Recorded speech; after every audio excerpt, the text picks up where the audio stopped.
अगर आपने उत्तर प्रदेश को जिता दिया और इनको हरा दिया, इनका दिमाग ठिकाने आ जाएगा। और जो विपक्ष में भारतीय जनता पार्टी में चले जाते हैं तो साफ और स्वच्छ छवि के हो जाते हैं। ये कौन सा इनके पास साबुन है?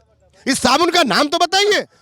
उत्तराखंड का मुख्यमंत्री लेडीजों के फटी हुई पैंट पे बात कर सकता है, उसकी औकात दिखा सकता है, महिलाओं के बारे में चरित्र बता सकता है, वो राष्ट्रवादी हो सकता है। लेकिन हमारे देश के जो लोग, हम कानून की बात करेंगे, शिक्षा की बात करेंगे, रोजगार की बात करेंगे, तो इस पे हम लोग देशद्रोही हो जाएंगे। एक सांसद का बता दो जिसने गांव में गोद लिया हो, वो गोदी में है कि आगे पीछे चला है गाँव। इन्होंने तो ये भी कहा था, डिग्री के बारे में कहा था, जो डिग्रियां इनकी दिखाई गई उस समय कंप्यूटराइज नहीं था, हस्तलिखित था, हाथों से लिखा जाता था। उनकी डिग्रियां आज भी कंप्यूटराइज है। उत्तर प्रदेश बनाओ ना उत्तर प्रदेश को। आप बंगाल को सोनार बंगला बनाने जा रहे हो, तो उत्तर प्रदेश को उत्तम प्रदेश बनाओ ना। इस देश का बड़ा दुर्भाग्य है कि देश को ऐसा प्रधानमंत्री मिला है केवल जुमला छोड़ने में माहिर है। एक बात है कि बांग्लादेश में पीएम मोदी हैं, वहाँ उन्होंने वहाँ के किसानों से मुलाकात की है, वहाँ पर उन्होंने कुछ महिलाओं से भी मुलाकात की, कुछ मुसलमानों से भी मुलाकात की है। तो वो तो किसानों से, वो तो विदेश के किसानों से मिल रहे हैं, आप लोग से क्यों नहीं मिलेंगे?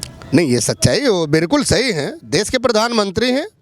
जैसे उन्होंने कहा कुछ दिन पहले कि आंदोलन जीवी, किसी को परजीवी बता देना, आंदोलन जीवी बता देना। देश के प्रधानमंत्री ने कहा था कि एक फ़ोन कॉल पे दूरी पे है किसान भाई हमारे, तो उन्होंने एक फ़ोन कॉल तो किया जा करके विदेश में। भाई उनके लिए किसान जो है, बांग्लादेश का किसान किसान है, भारत देश का किसान किसान नहीं है।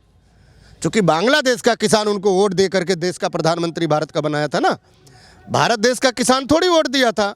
2014 से पहले इनकी लंबी लंबी लच्छेदार भाषण हुआ करते थे। आज वो भाषण कहाँ गए? अगर ये आंदोलन जीवी है तो देश के प्रधानमंत्री क्या भाषण जीवी नहीं है?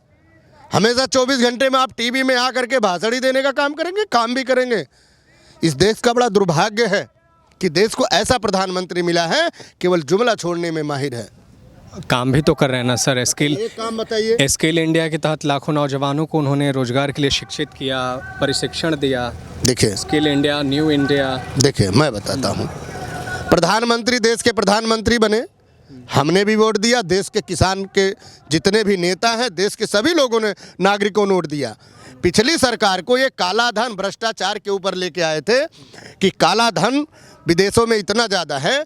प्रधानमंत्री के यूट्यूब पे हैं, उन्होंने कहा था हमारी सरकार बनेगी, विदेशों में जो काला धन है, अगर इतना धन पड़ा हुआ अगर हम वहाँ से लाएंगे, एक एक नागरिकों को 15-20 लाख ऐसे ही मिल जाएंगे। 7 साल हो गए, आपको नहीं मिला। उन्होंने कहा था, तो सर क्लियर कर दिए कि वो चुनावी जुमला है, उन्होंने तो क्लियर कर दिया था ना। तो एक बात बताइए, फिर ये जुमला ही छोड़ने में माहिर हैं। इन्होंने तो ये भी कहा था कि हर साल 2 करोड़ रोजगार देंगे। मिला क्या? मिला हो तो बता दो। मिल रहा है, तभी तो सोनार बांग्ला बना रहे हैं, वहाँ पर रोजगार। यही दिल्ली के बगल में उत्तर प्रदेश है, पहले इसे उत्तम प्रदेश तो बना दो ना भाई। उत्तम प्रदेश बनाओ ना उत्तर प्रदेश को। आप बंगाल को सोनार बंगला बनाने जा रहे हो, तो उत्तर प्रदेश को उत्तम प्रदेश बनाओ ना। आप केवल भाषण देने में माहिर हो। बन तो गया है, योगी जी तो कहते हैं कि राम राज्य आ गया उत्तर प्रदेश। राम राज्य आ गया। राम राज्य में बहन बेटियों का इज्जत लूटी जाती है, रात को 2:30 बजे जो है लाश जलाई जाती है। राम राज्य है ना। किसी भी बेटी को चलती हुई राह से कोई उठा ले, बलात्कार करके छोड़ दे, यही राम राज्य है। कानून व्यवस्था है उत्तर प्रदेश में। अरे ये शर्म की बात है योगी जी की। पश्चिमी बंगाल में योगी जी जा करके प्रचार करते हैं, उत्तर प्रदेश में 25 जिलों के डीएम, एसडीएम, मंडलायुक्त, मुख्यमंत्री सचिवालय का फोन नहीं उठाते।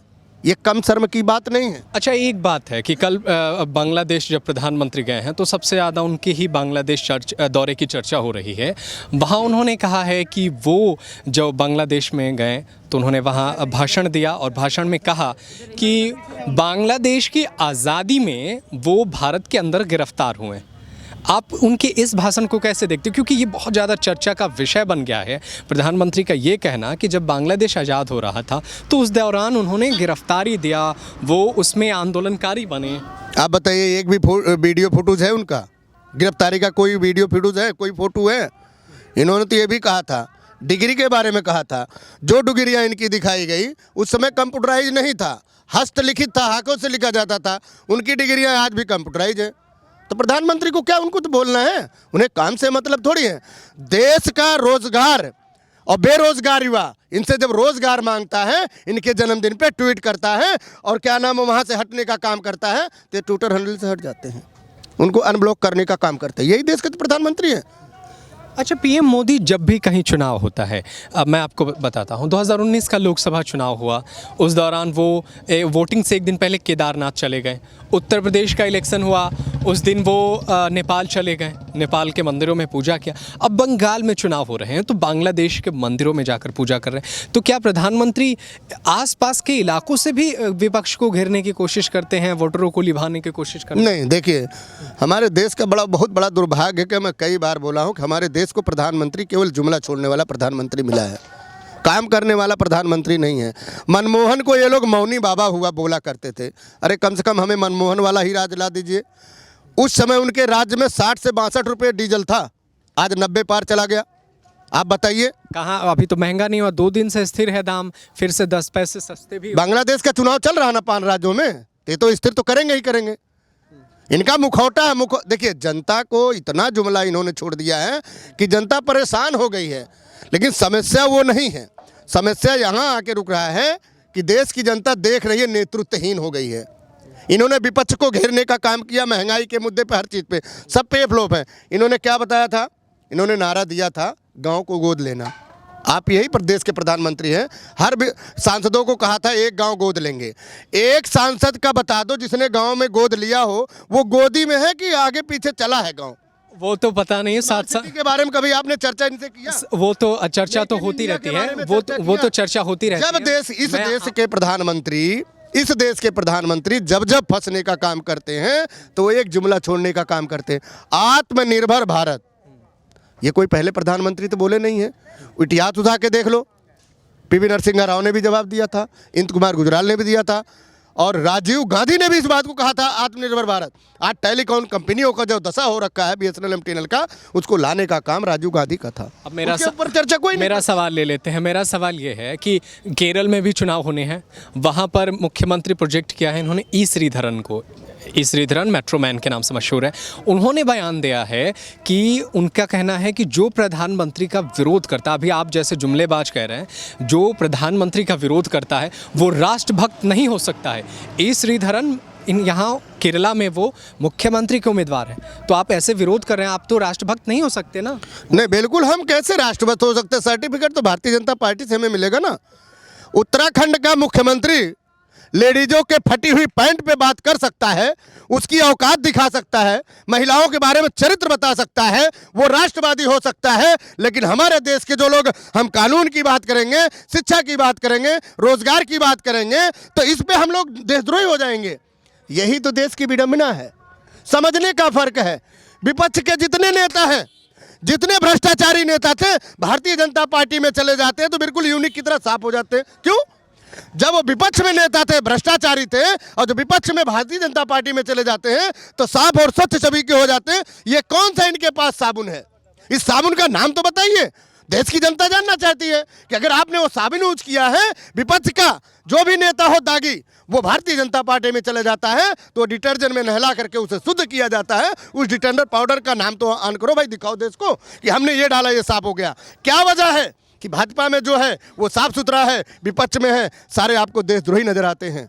मोदी का विरोध करने पर देशद्रोही होना, ये कितना बात सही है? देखिए, ये भारतीय जनता पार्टी जब पंडित स्वर्गीय अटल बिहारी वाजपेयी की थी तो ये तब थी। भारतीय जनता पार्टी पंडित डबल जो थी अटल बिहारी वाजपेयी की, वो भारतीय जनता पार्टी थी।